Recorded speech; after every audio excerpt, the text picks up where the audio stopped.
아멘. 여러분, 엽기적인 그녀라는 영화를 아시는지 모르겠습니다. 이 영화는 이 독보적인 미녀와 예측 불허의 행동을 가진 엽기적인 그녀와 또 그에게 빠져버린 남자 주인공 이 견우의 유쾌한 사랑 얘기를 다룬 영화입니다. 이 영화는 2001년 개봉 당시 무려 500만 명 가까운 관객을 불러 모았고요. 여러 가지 신드롬을 일으킨 초대형 히트작이었습니다. 그리고 이후에 중국 등 아시아를 휩쓸며 오래도록 사랑받은 원조 한류 영화라고 볼 수가 있죠. 여러분, 이 영화에서 여러 가지 명장면들이 있는 건 다 아실 것입니다.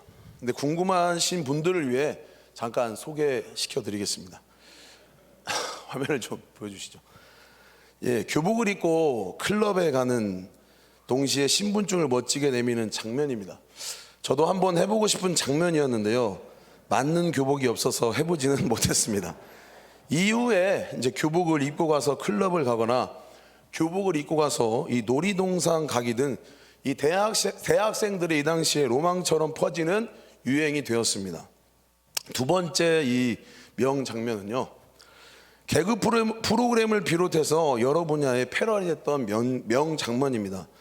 엽기적인 그녀는 모르더라도 이 장면은 모두들 기억하고 있을 정도로 굉장히 유명한 장면이죠. 견우야, 미안해. 나도 어쩔 수 없는 여자인가 봐. 갈대와 같이 흔들리는 여자의 마음을 잘 표현해주는 대사인 것 같습니다.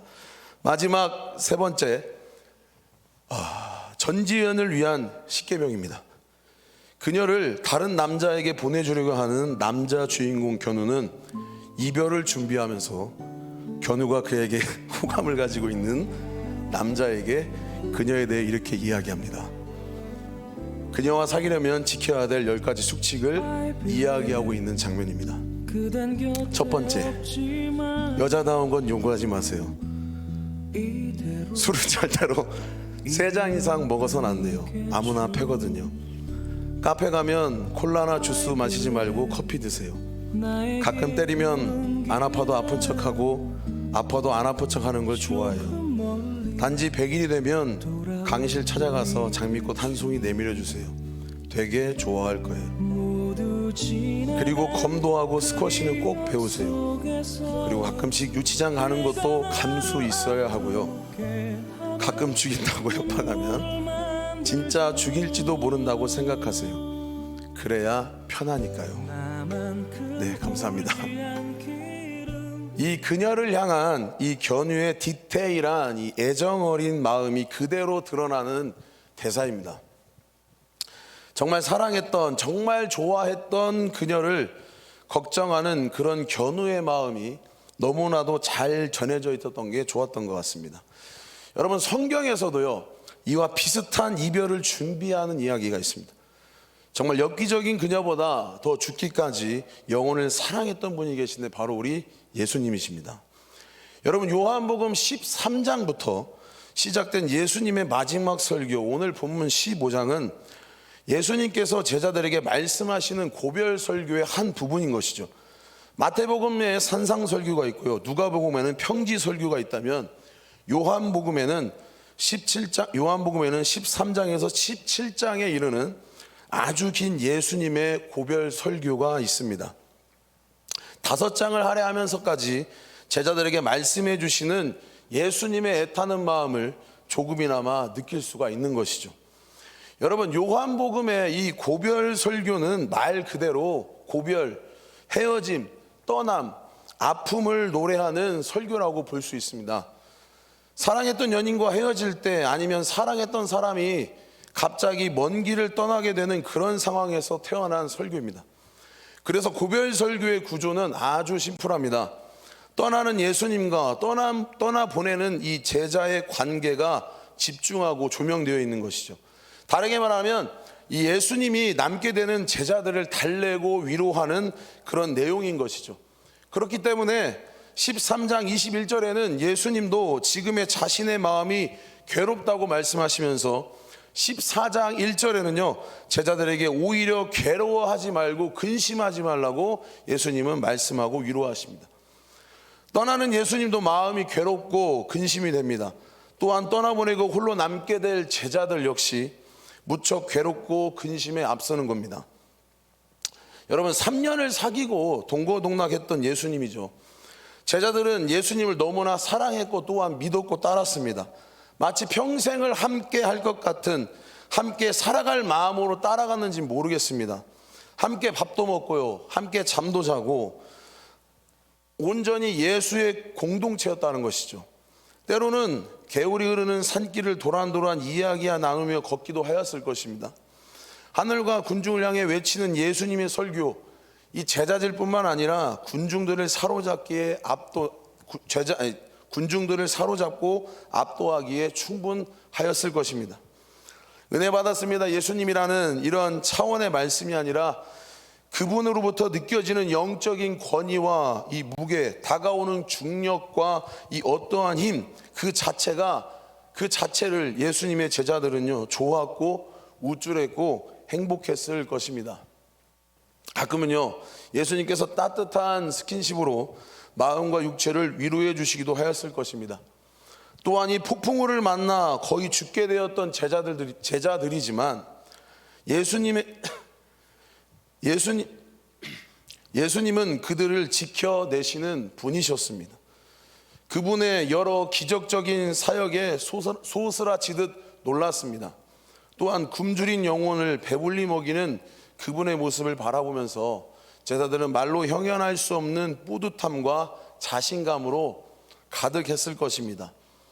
또한 함께 식사하며 발을 씻겨주실 때는 알 수 없는 흥분과 또한 기쁨에 영혼이 가득 메웠을 것입니다. 그런데 말이죠, 그토록 존경하고 사랑하는 예수님이 갑자기 떠나신다고 합니다. 제자들의 마음이 어떠했을까요? 억장이 무너지는 듯한 공허함과 함께 제자들의 마음이 어떠했을까요? 앞으로 어떻게 살아가야 되는 건지 그런 불안함과 걱정, 근심이 그들의 마음을 빼곡히 채웠을 것입니다. 그렇게 불안과 걱정, 근심에 있는 상태에서 오늘 본문 예수님께서 불안에 떨고 있는 제자들의 마음을 다 잡기 위해서 오늘 말씀해 주시는 것을 보고 있는 것입니다. 오늘 본문은 요한복음 15장 1절에서 8절 말씀입니다. 다 같이 한번 읽도록 하겠습니다. 요한복음 15장 1절에서 8절 다 같이 읽겠습니다. 나는 참 포도나무요 내 아버지는 농부라. 물은 내게 붙어있어 열매를 맺지 아니하는 가지는 아버지께서 그것을 제거해 버리시고 물은 열매를 맺는 가지는 더 열매를 맺게 하려 하여 그것을 깨끗하게 하시느니라. 너희는 내가 일러준 말로 이미 깨끗하여졌으니 내 안에 거하라. 나도 너희 안에 거하리라. 가지가 포도나무에 붙어있지 아니하면 스스로 열매를 맺을 수 없음 같이 너희도 내 안에 있지 아니하면 그러하리라. 나는 포도나무요 너희는 가지라. 그가 내 안에 내가 그 안에 거하면 사람이 열매를 많이 맺나니 나를 떠나서는 너희가 아무것도 할 수 없음이라. 사람이 내 안에 거하지 아니하면 가지처럼 밖에 버려져 마르나니 사람들이 그것을 모아다가 불에 던져 살았느니라. 너희가 내 안에 거하고 내 말이 너희 안에 거하면 무엇인지 원하는 대로 구하라. 그리하면 이루리라. 너희가 열매를 많이 맺으면 내 아버지께서 영광을 받으실 것이요 너희는 내 제자가 되리라. 아멘. 요한복음 13장 앞장에는요 제자들 중에 한 사람인 유다가 예수님을 배반할 것이라고 예수님께서는 예언한 상태였고요. 그리고 자신의 수제자라고 말할 수 있는 베드로도 자신이 닭 울기 전에 3번 부인할 것을 이미 예수님께서는 말씀하셨습니다. 제자들의 머릿속에는 진짜 예수님이 떠나면 죽는다면 어떻게 하지? 정말 이 예수님을 곁에 정말 예수님 곁을 떠날 수도 있겠다. 예수님과 함께 하지 않을 수도 있겠다라는 생각이 조금씩 그들의 마음속에 들어오고 있는 상태였습니다.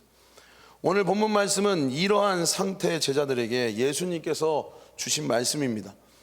본문의 말씀을 요약하면 이렇습니다. 나와 너희와의 관계는 그 무엇으로도 깨어질 수 없는 관계가 아니다. 어떤 것으로도 해체될 수 있는 그런 간단한 관계가 아니다. 나는 포도나무이고 너희는 나의 몸에 접붙인 가지이다. 그 어떤 것도 그 무엇도 우리를 갈라놓을 수 없다. 이러한 말씀입니다. 대단히 위로가 되고 대단히 격려가 되는 든든한 말씀이라고 볼 수 있습니다. 그런데요, 이 말씀 속에서 단순히 기분 좋다, 힘이 된다, 이 정도의 위로만 주는 정도의 의미는 되어지지는 않습니다. 바로 예수 그리스도의 인생의 주인으로 삼고 있는 그리스도인들이 나아가야 할 방향을 추구해야 될 신앙의 핵심이 무엇인지 나타내주고 있는 말씀이라고 볼 수 있는 것입니다. 우리가 구약 성경을 보면요, 하나님의 백성인 이스라엘 백성을 하나님께서는 말씀하시면서 너희들은 이러한 백성이 되어야 한다, 너희와 나는 이런 관계다라고 말씀하시면서 포도 이야기를 많이 말씀하고 계십니다. 때때로는 이스라엘 백성들을 가르치면서 포도원이다, 너희는 포도나무다, 포도 열매다, 이런 말씀을 많이 하십니다. 시편 80편 8절을 같이 한번 읽겠습니다.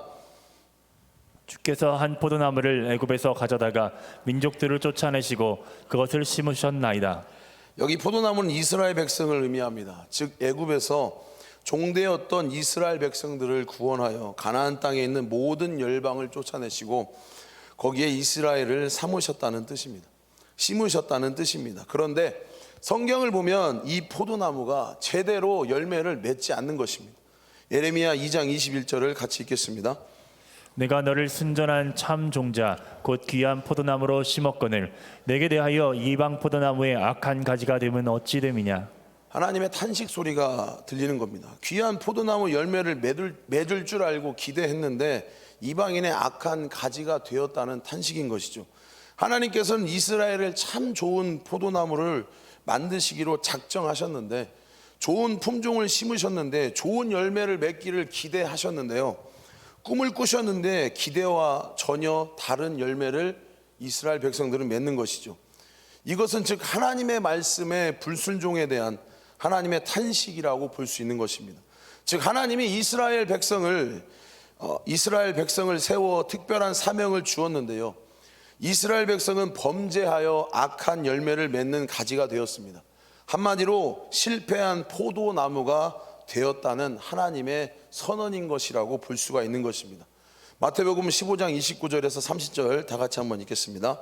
예수께서 거기서 떠나사 갈릴리 호숫가에 이르러 산에 올라가 거기 앉으시니 큰 무리가 다리 저는 사람과 장애인과 맹인과 말 못하는 사람과 기타 여럿을 데리고 와서 예수의 발 앞에 앉힘에 고쳐주시니. 예수님을 둘러싼 무리들이 누구냐면 절뚝발이, 불구자, 소경, 벙어리였습니다.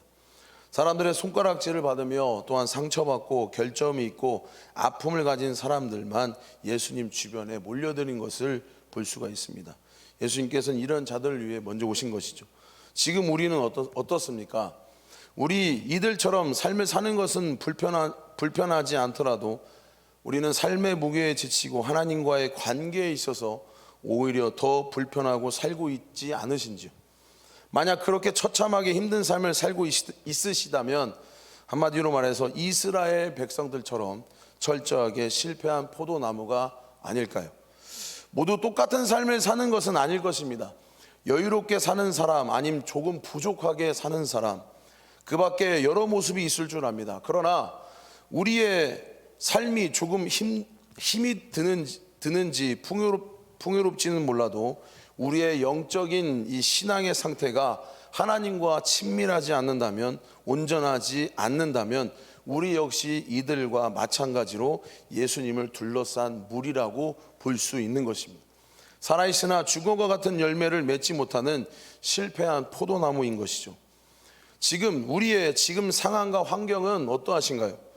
하나님 앞에 아무것도 할 수 없는 무능한 영혼 아니신가요? 상처 있는 영혼 아니신가요? 나름 최선을 다하려고 했는데 이해받지 못하고 오해받는 자리에 놓이게 된 그런 사람 아닌가요?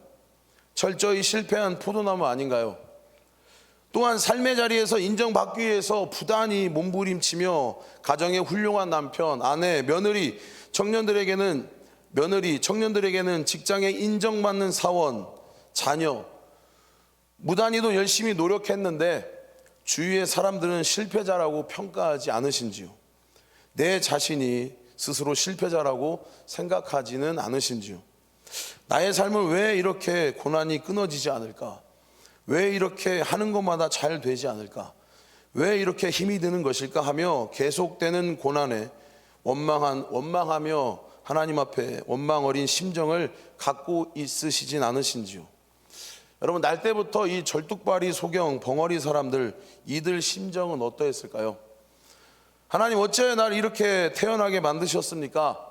다른 사람은 당하지 않는 이 엄청난 고난을 왜 나 혼자만 당해야 되는 겁니까? 하며 하나님을 원망하며 이런 절규가 있을 거라고 생각됩니다.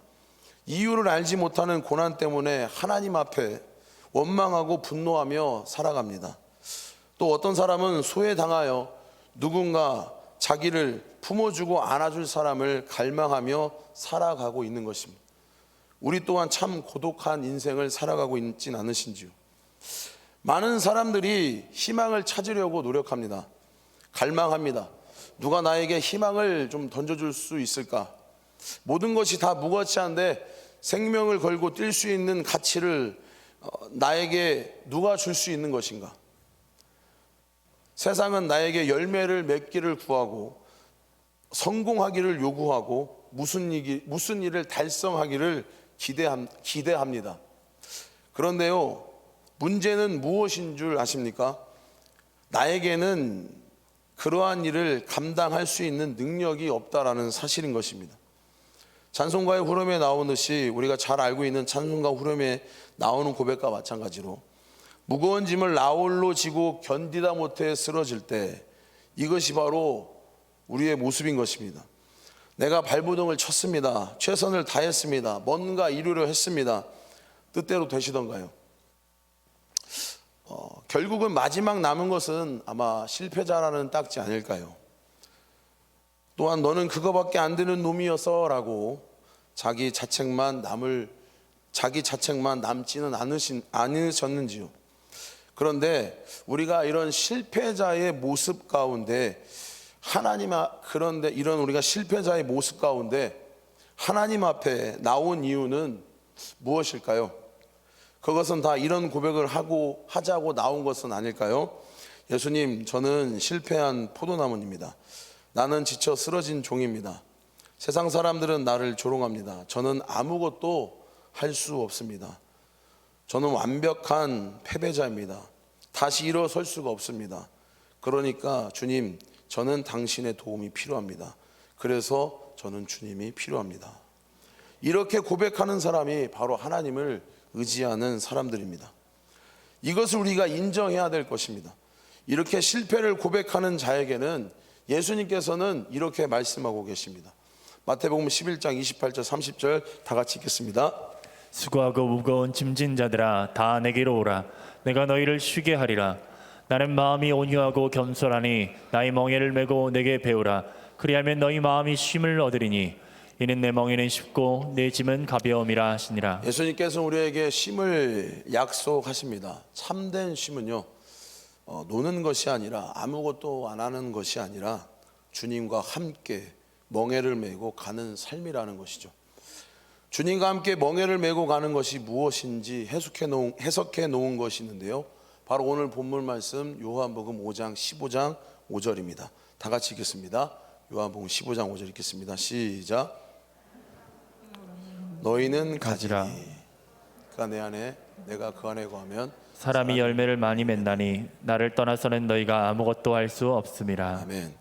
나는 포도나무요 너희는 가지니. 이게 무슨 뜻이냐면 이제 너희들이 포도나무가 되어 열매를 맺으려고 했는데 그렇게 해서 열매를 맺었느냐? 실패하지 않았느냐? 너희들이 실패했던 그 일들 친히 이제 내가 포도나무가 되어 이루어 주겠다라는 것입니다. 이제는 너희는 포도나무가 아니라 예수님이 포도나무가 되어 열매를 맺고 예수님께서 직접 포도나무가 되어 주시겠다라는 겁니다. 너가 내 안에 거할 때에 예수님께서 포도나무가 되어서 악한 마귀를 멸하는 권능자가 되어 주시겠다는 이런 말씀입니다. 그런데요, 예수님께서 우리에게 이렇게 말씀하십니다. 그러기에 너희는 다만 나에게 붙어 있는 자가 되라. 그러므로 우리는 포도나무가 되는 힘든 싸움을 내려놓고요, 이젠 포도나무 대신 예수님께 붙어있는 가지가 돼야 된다는 것입니다. 이제 우리는 그분께 붙어 있어야 되는 것입니다. 이제 우리는 스스로 열매를 맺고 스스로 승리하고 스스로 짐을 지겠다는 잘못된 선택을 하지 않으셨으면 좋겠습니다. 우리는 오직 포도나무 대신 예수님의 가지가 되어 예수께 붙어 있기만 하면 되는 것입니다. 여러분, 저작바닥 속담에 이런 말이 있습니다. 기는 놈 위에 뛰는 놈 있다. 뛰는 놈 위에 한 수위가 무엇인지 아십니까? 뛰는 놈 위에 나는 놈 있다. 또 나는 놈 위에 한 수위는 무엇인지 아십니까? 나는 놈 위에 붙어 다니는 놈 있다입니다. 예수님을 믿는 사람을 한마디로 정의한다면 예수님께 붙어 다니는 사람인 것입니다.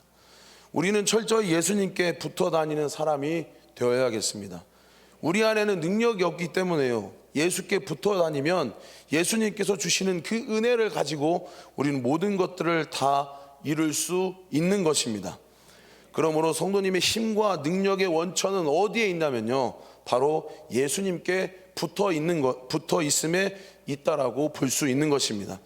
붙어 있으면요, 강력하고 능력 있는 존재가 되는 것입니다. 우리는 철저하게 그리스도를 의존적인 존재로 살아가야 되는 것입니다. 그래서 본문 15장 14절 6절 마지막으로 함께 읽겠습니다.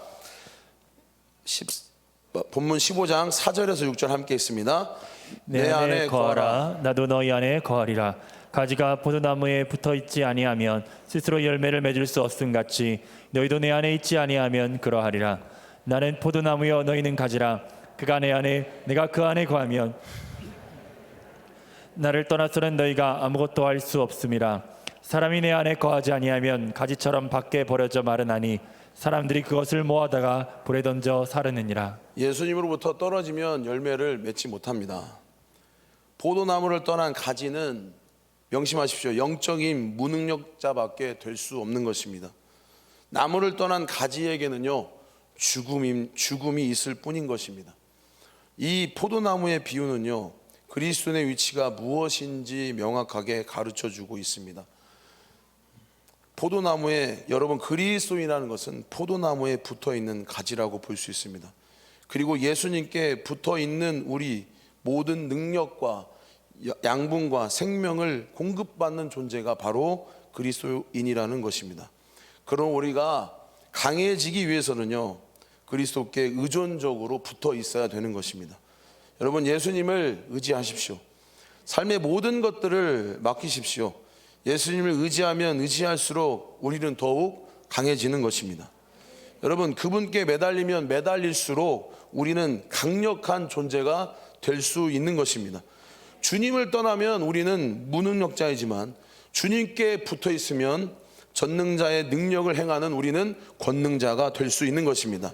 빌립보서 4장 13절을 마지막으로 읽겠습니다. 내게 능력 주시는 자 안에서 내가 모든 것을 할 수 있느니라. 이 고백은 누구의 고백인가요? 예수께 붙어 있는 자의 고백입니다. 내가 예수께 철저히 붙어 있기 때문에 내가 능력을 주시는 자 안에서 내가 모든 것을 할 수 있구나라는 고백을 하는 것이죠. 사랑하는 성도님들, 사도 바울의 고백처럼 철저히 예수님께 붙어 있어서 내게 능력 주시는 자 안에서 내가 모든 것을 할 수 있다라는 담대한 고백이 넘쳐나는 사랑하는 성도님들 되셨으면 좋겠습니다. 주님 안에 모든 것을 우리는 감당할 수 있는 것입니다. 주님 안에 우리는 참된 자유를 얻을 수 있는 것입니다. 주님 안에 머무십시오. 주님 안에 거하십시오. 주님 안에 참고 견디십시오. 주님 안에 살아나십시오. 주님 안에 기다리십시오. 주님으로부터 떠나지 마십시오. 주님 안에 벗어나지 말고 계속해서 그 자리에 견디며 승리하는 사랑하는 성도님들 되시기를 소망합니다. 반주 좀 부탁하겠습니다. 마지막으로 저의 간증을 하고 설교를 마치려고 합니다. 제가 한밭제일 오기 전에 공주에서 사역을 했습니다. 시골에 이 장긴면에 위치한 이 대교 침례교회라는 시골 교회에서 사역을 했을 때였는데, 당시 교회의 평균 연령은요 60대 70대 분들이 많이 계셨습니다. 시골에서 사역을 하다 보니까 교회의 이런 영적인 사역이 제대로 이루어지지 않는 것이 안타까운 현실이었습니다. 영적인 갈급함들이 채워지지 않아서 혼자 수시로 많이 몸부림을 쳐봤지만 시간이 지날수록 조금씩 지쳐가는 저의 모습을 볼 수 있었습니다. 이런 상황이 계속되다 보니까요, 기도 생활도 안 되고 사람과의 관계에서도 삶의 전반적인 모든 일도 잘 되지 않을 정도로 정말 힘든 시기였었습니다. 심지어 사역조차도 내려놓고 싶을 정도로 모든 것들을 다 포기하고 싶을 정도로 저에게는 고난의 시기였습니다. 그런 상황들이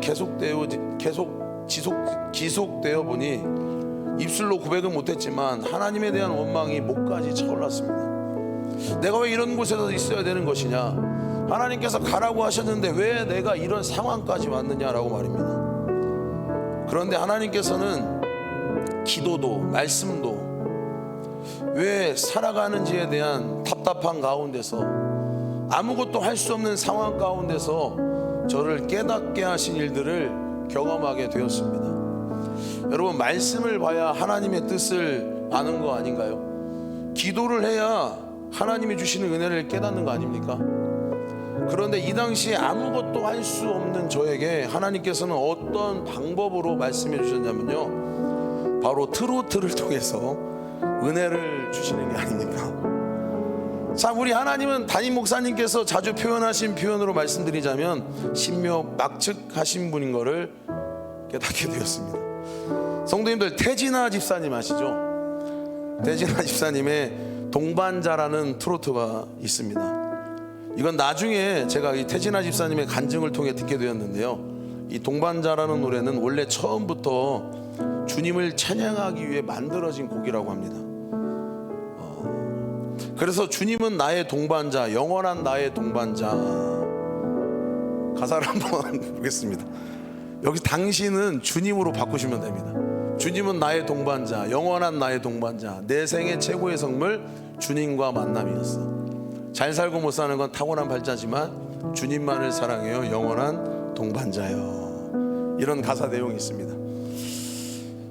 여러분, 저희 집은 소소하게 가수원을 하는데요, 지금 자주 도와드리진 못하지만 이때만 해도 교회 사역이 그렇게 저는 바쁘지 않아가지고 일손이 부족하면 항상 도와드리곤 했습니다.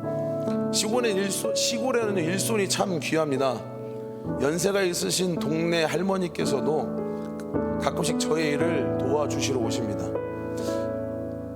그날따라 포도 일을 도와주시러 오신 할머니께서 일하실 때 심심하지 않으시려고 주머니에 라디오를 가지고 오셨습니다.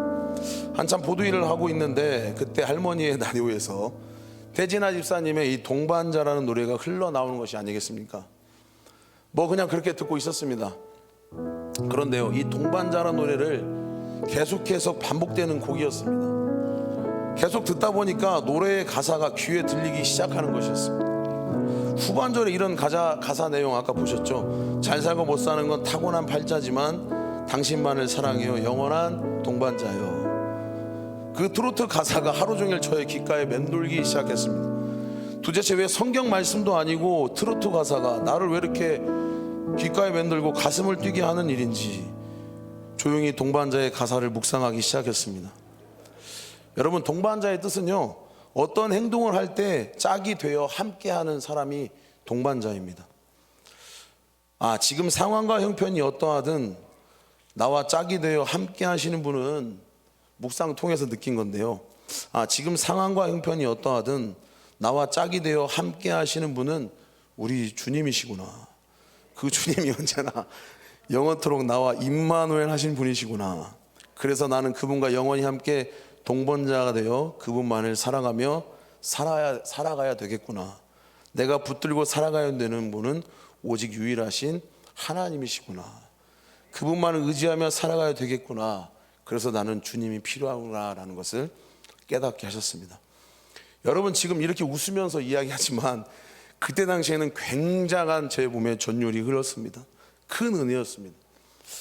반주 부탁하겠습니다. 내 상황이 어떠하든지 그래도 그분만을 사랑해야 했구나. 왜? 그분은 나와 함께 하시는 분이시니까, 나의 동반자이시니까 또한 내가 이 지경에 하나님에 대한 감사가 흘러나오지 않는 상황에서도 하나님은 나를 여전히 사랑하시는구나. 이 상황이 어떠하든지 네가 실패자의 삶을 살아간다 할지라도 네가 잘 살고 못 사는 게 나와 무슨 상관이냐, 그래도 난 널 사랑한다는 것을 깨닫게 되었습니다. 여러분, 혹시 이 중에 저와 같은 상황이 있으신 분 계신가요? 걱정하지 마세요. 내가 내 자신이 스스로 형편없는 열매라고 할지라도요, 처절하게 실패한 포도나무 같을지라도 하나님은 나와 여전히 함께하는 분이십니다. 우리가 함께 있으면, 하나님과 함께 있으면 하나님께서 우리를 끝까지 사랑하시는 걸 잊지 않으셨으면 좋겠습니다. 여러분, 힘들면 힘들다, 괴로우면 괴롭다 이야기하십시오. 왜 그러냐면 그분이 나와 아버지 되시고요, 그분이 나와 영원한 삶의 동반자 되시기 때문입니다. 우리는 그분께 모든 걸 맡기고 그분께 붙어있는 사랑하는 성도님들 되셨으면 좋겠습니다. 아멘.